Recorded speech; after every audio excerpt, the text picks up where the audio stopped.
Ровно 100 лет в этом году исполняется легендарной Кавказской туземной конной дивизии. Не меньше в ее истории и героических эпизодов. К этому событию готовят большой исторический проект – «Конный поход», о подготовке к которому на днях доложили главе Ингушетии Юнусбеку Евкурову. По словам председателя комитета по туризму Станислава Аристова, конный поход должен стартовать 23 августа. Как раз в этот день, в 1914 году, дивизия была создана приказом императора Николая II. Всадникам предстоит преодолеть путь в 4000 километров. Маршрут пройдет через крупные населенные пункты России, Украины, Молдавии и Румынии.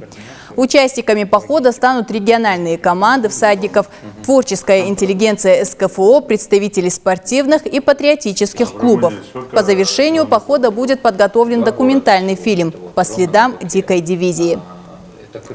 Это была одна из элитных частей российской императорской армии. Она на 90% состояла из добровольцев-мусульман, которые в это время, как и все коренные народы Кавказа и Средней Азии по законодательству Российской империи, не подлежали призыву на военную службу. О подвигах и памяти Фатима Кариева. Оригинальная скульптурная композиция из бронзы всадником Кавказской туземной конной дивизии сооружена на мемориале памяти и славы в Насыркорте. Работа скульптора Равиля Юсупова – это 3 командира дивизии, командовавших в разное время – Михаил Романов, Григорий Мерчули и Асламбек Катиев. Кавказская туземная конная дивизия, называемая в народе «Дикой дивизией», была сформирована на Северном Кавказе в августе 1914 года, после начала Первой мировой войны. Кавалерийская дивизия – одна из частей русской императорской армии. Командиром был назначен младший брат царя, князь Михаил Александрович Романов. Вечной славой покрыла себя дивизия в годы Первой мировой войны. Венцом одного из величайших ее эпизодов явился Брусиловский прорыв, где на направлении главного удара в атаку шла дикая дивизия. Первым наступал Ингушский полк, который полностью разгромил железную дивизию Бисмарка, чем обеспечил успех Брусиловского прорыва. Скульптурная композиция дикой дивизии всадникам Ингушского полка символизирует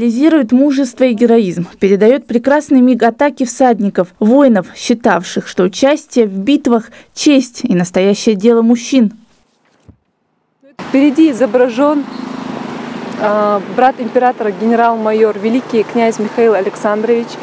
Он был назначен высочайшим приказом командиром Ингушского полка.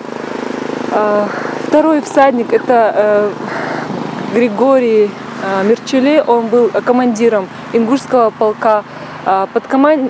Третий всадник – это Асламбек Катиев, он был командиром Ингушского полка с 1916 года.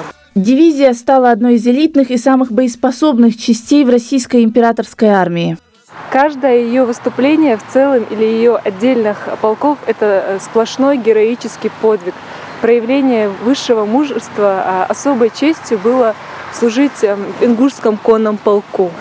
Здесь на плите выгравирован текст телеграммы, направленной Николаем II генерал-губернатору Терской области Флейшеру. Как горный обвал обрушился Ингушский полк на германскую железную дивизию. В истории русского отечества не было случая атаки конницы и вражеских частей, вооруженных тяжелой артиллерией. Менее чем за 1,5 часа перестала существовать железная дивизия, с которой соприкасаться боялись лучшие войсковые части наших союзников. Отличительная особенность состояла в том, что они в числе немногих соединений российской императорской армии в период революционной смуты 17 года сохранили верность присяге, военный порядок и высокую боеспособность. Скульптурная композиция – это общенациональный памятник. Сухрага Бердова, Фатима Кариева, Юнус Цичоев.